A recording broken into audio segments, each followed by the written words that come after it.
Selamat datang kembali, teman-teman semuanya. Kita sudah sampai di bagian yang ketiga dari pertemuan 4. Untuk pertemuan tiga. Bagian tiga ini kita akan membahas tujuan yang kedua ya. Nah, kalau teman-teman perhatikan di sini, ini kan bentuk scatter plot ya, teman-teman. Kalian sudah tahu ini adalah bentuk scatter plot. Scatter plot itu digunakan untuk menggambarkan hubungan antara dua variabel yang bersifat kuantitatif atau numerik gitu ya.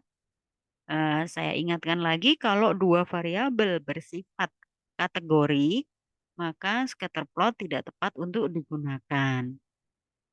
Nah, teman-teman perhatikan di sini, ketika kita membuat scatter plot, ternyata sebaran data secara umum itu ada di bagian bawah sini gitu ya.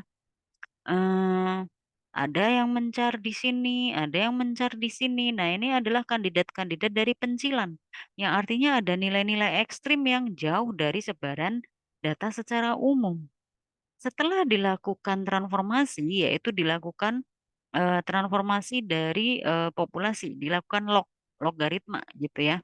Ternyata sebaran datanya menjadi lebih baik.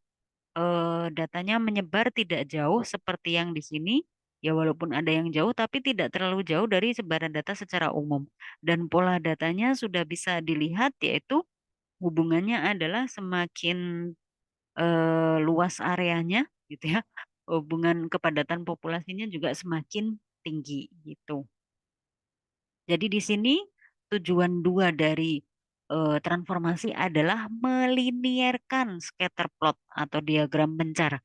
Kenapa disebut melinearkan? Kalau teman-teman perhatikan di sini, ini bentuk hubungannya gimana? Mau kita bikin garis hanya mewakili yang di sini, mau kita bikin, rata yang ada di tengah-tengah, kok datanya ada di atas dan di bawah, tapi lebih banyak yang ada di bawah.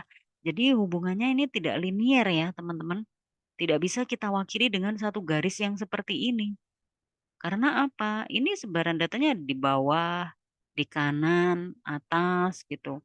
Jadi tidak bisa diwakili oleh garis yang, diagonal ini gitu. Nah, setelah dilakukan transformasi, maka sebaran datanya menjadi lebih simetris gitu ya. Lebih apa ya, menyebar gitu. Menyebar mendekati suatu garis walaupun masih belum berada di garis diagonalnya. Gitu. Nah, kalau teman-teman ingat seperti ini adalah, nanti kaitannya dengan korelasi. Korelasi itu hubungan linier ya, teman-teman. Kalau pakai korelasi Pearson dan korelasi, Spearman gitu. Walaupun kalau Spearman itu pakai kategorik ya, data-data kategorik. Jadi pada intinya adalah di sini kita akan melihat, manfaat dari transformasi yaitu untuk melinearkan diagram pencar. Nah, eee sebagaimana yang kita pelajari sebelumnya, kalau di, apa namanya, variabel yang terdiri dari satu karakteristik saja atau ya variabelnya hanya satu, itu kita punya tangga Tuke yang sudah kita pelajari tadi. Kalau kita punya 2 variabel yaitu X dan Y, maka ini ada pedoman yang bisa kita gunakan untuk transformasinya, gitu. Jadi gini, misalkan sebaran data kita membentuk pola, apa namanya, lengkung ke atas gitu ya. Maksudnya apa sih yang 2 ini?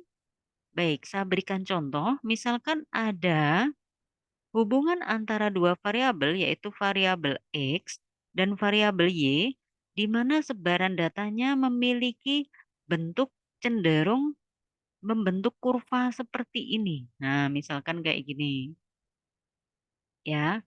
Jadi bentuk kurvanya ini atau bentuk sebaran datanya ini kalau kita bandingkan dari gambar 1, 2, 3 dan 4, maka pola sebaran datanya kan lebih cenderung mendekati yang pola kedua gitu ya teman-teman.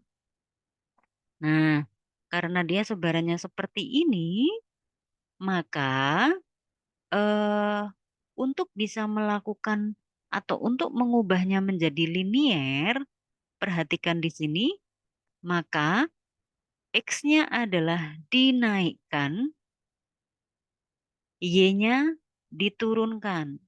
Di sini ada kata-kata and or. Artinya, bisa dua-duanya diperlakukan seperti ini atau salah satunya saja. Jadi bisa dilakukan, apa namanya, eee, bisa diubah atau ditransformasi dua-duanya atau salah satunya. Di mana kalau bentuk sebaran datanya seperti ini, maka kalau teman-teman ingin mentransformasikan dari sisi X, maka X-nya dinaikkan, di-blow up ke atas. Ya, dinaikkan itu artinya pakai X-nya dinaikkan berarti pakai yang ini, di X kuadrat kan atau di X pangkat 3 kan gitu. Sementara Y-nya diturunkan, berarti kita gunakan transformasi yang lambdanya lebih kecil, berarti bisa menggunakan setengah atau sepertiga, gitu teman-teman. Saya berikan contoh seperti ini. Nah, ini kebetulan sebaran datanya juga, mengikuti pola yang kedua ya. Nah, pola yang kedua, gitu. Berarti balik lagi ke rumus yang ada di sini, kita bisa AND atau OR. Artinya bisa salah satu saja jika salah satu sudah dikerjakan, misalkan dengan melipat gandakan X, itu saja sudah bisa meluruskan atau apa namanya, melinierkan data berarti Y-nya tidak perlu. Tapi kalau misalkan Y-nya diturunkan, ternyata belum membuat datanya menjadi lebih simetris, berarti kita bisa lakukan dua-duanya. Artinya apa? Sekali lagi ini sifatnya adalah coba-coba, tetapi coba-cobanya sudah ada pedomannya, yaitu apa namanya, tidak semuanya dicoba, X-nya diturunkan, Y-nya dinaikkan, enggak. Tapi kita ikutin pola di sini, yaitu dengan menaikkan X-nya, mentransformasikan dengan cara menurunkan Y-nya, itu bisa salah satunya atau dua-duanya dikerjakan, begitu. Baik, kita ke contoh ini, berarti karena ini mengikuti pola yang kedua, berarti untuk mentransformasi kita bisa melakukan X-nya dinaikkan atau Y-nya ditransformasi dengan menjadi nilainya yang lebih kecil, Y-nya di-down-kan. Sekali lagi bisa dua-duanya atau salah satunya. Kita lihat ya teman-teman. Nah, perhatikan di sini, ini adalah data asli, A-nya, bukan ya, A-nya sudah dilakukan transformasi. Nah, perhatikan yang A adalah akar Y versus X. Jadi, tadi di sini akar Y dengan X, yang artinya adalah Y-nya ini diturunkan dari Y yang data asli menjadi Y aksen menjadi akar Y ya. Akar Y itu kan artinya Y-nya pangkat setengah, jadi nilainya menjadi lebih kecil. Perhatikan polanya, ternyata masih belum terlihat pola linier ya, teman-teman. Gitu. Berikutnya kita lihat yang B. Yang B, eh, H-nya masih tetap. Jadi ini nilai Y, sedangkan panjangnya di akar. Di akar. Square. Square itu artinya di pangkat 2. Berarti ini adalah X kuadrat. Nah, kenapa kok X kuadrat? Kenapa bukan akar X? Karena tadi konsepnya adalah X-nya di-up kan, dinaikkan nilainya. Sesuai dengan rumus yang ini, gitu. Ya, makanya bisa dipilih misalkan pakai X kuadrat, gitu. Boleh nggak Bu langsung X pangkat 3? Nah, saran saya dimulai dari pangkatnya yang terkecil dulu. X kuadrat, X pangkat 3. Jadi walaupun ada pedomannya tetap coba-coba gitu ya teman-teman. Terlihat di sini sebaran datanya masih agak melengkung gitu ya teman-teman. Nah, bagaimana kalau kita lakukan dua-duanya? Yang ini Y-nya tadinya dari Y diubah menjadi Y aksennya sama dengan akar Y. Kemudian di sini awalnya X, ini ditransformasikan menjadi X kuadrat. Nah, ternyata hubungannya menjadi lebih linier gitu, teman-teman. Oh, udah akhir. Begitu. Jadi, sekali lagi untuk melakukan transformasi, tadi ada rumus N or eh, salah satunya ya, N itu artinya bisa dua-duanya, bisa salah satunya, tetapi kalau dua-duanya dilakukan transformasi dan menjadi lebih linier, maka lebih baik transformasi dua-duanya. Begitu teman-teman contohnya untuk dua variabel. Sebelum menutup, saya tambahkan contoh satu lagi. Kita hapus dulu. untuk data yang ini kita buat contoh yang lain. Ini hanya ilustrasi ya, saya tidak punya contoh data aslinya, kita ilustrasikan. Misalkan hubungan antara X dan Y membentuk pola yang seperti ini. Nah, pola datanya ternyata seperti ini setelah dilakukan pembentukan diagram pencar atau scatter plot. Berarti secara umum pola datanya adalah melengkung seperti ini. Nah, berarti kalau kita lihat ke sini, dia ikut pola yang mana? Satu, dua, tiga, atau empat. Ternyata dia mengikuti pola yang pertama gitu. Jadi untuk melakukan linear datanya, teman-teman ikutin rumus yang ini.